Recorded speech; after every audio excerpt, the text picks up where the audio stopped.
is the titular poem of this book, No Matter the Wreckage, and it is for my little brother who, more than anybody else, has been there with me through it all, and is my hero.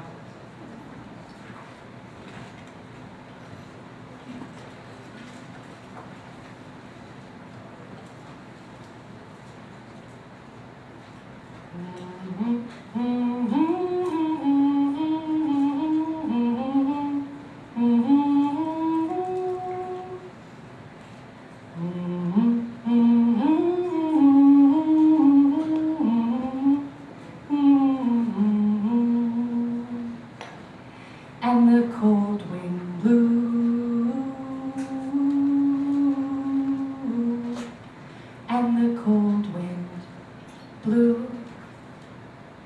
When I was in the second grade, a song was a handful of orange Tic Tacs rolling around my tongue. I knew all the words. I could feel them, tangy, round, and smooth. I just didn't care which one was which. I could sing back the Beatles perfectly, with the words all mashed together. I was the first one to memorize any song the music teacher sang us. My favorite was called The Ghost Ship. The words meant nothing to me, but the melody was full of ragged sails and midnight hurricanes. It was all port and starboard. I sang it till the winds ran out of me. My little brother was 4 years younger, but 2 steps ahead. He memorized the shapes my mouth made, practiced them tirelessly. We shoved the words at each other as though it were a competition to see who could get them out the fastest, who could draw them out the longest, and the cold wind blew.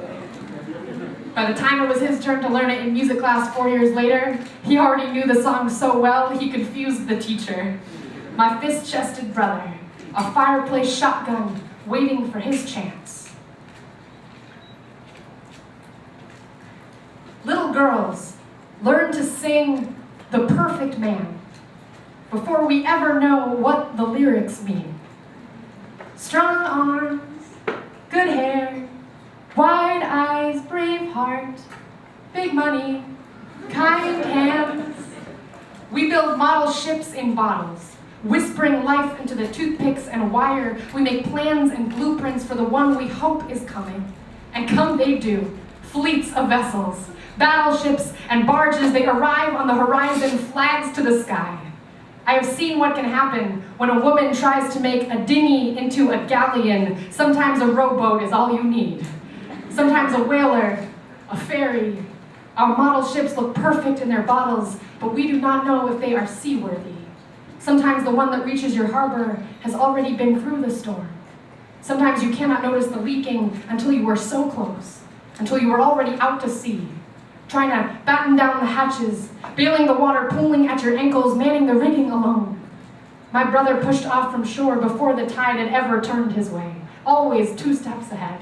For years, I didn't want him going under, tried to anchor him against the storms, threw him safety nets and buoys, trained myself in CPR. I have known so many men whose hulls have been made hollow by the salt of this sea, whose sails are pulled so tightly into the wind, whose rudders no longer point to anything but drowning. How do you keep a boy floating? How do you keep him above the ache? Men will drift eternal. Men will say it's just a scratch when the cannons have shot them full of holes. They will look at their driftwood tied with string and say ship. They will look at the broken wheel between their hands and say captain. They will look to the ones who have jumped overboard without them and say crew. Today, my brother is 20 years handsome.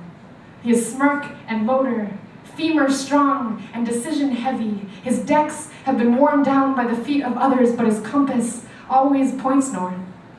I can hear the cabins creak, the chains rattle, the ladders sag. It has been a decade since I heard him sing. We are in Ireland, a country we have never been to.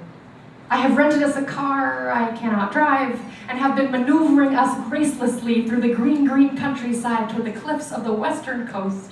The rain is a diligent mother who checks up on us every few hours. The sky is endless gray. My brother's quiet fills the car like a family holiday.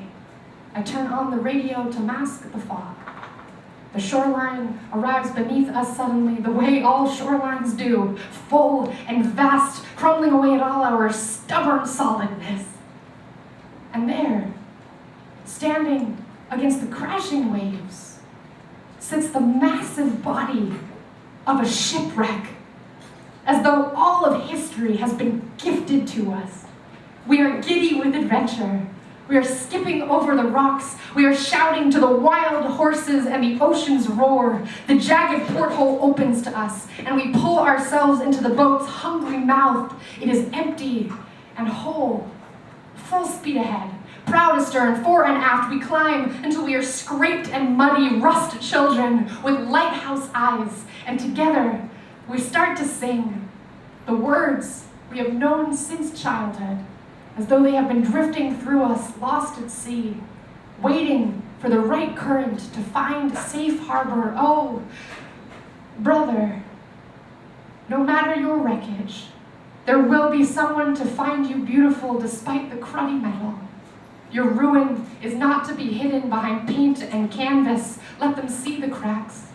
Someone will come to sing into these empty spaces. Their voice will echo off your insides like a second grader.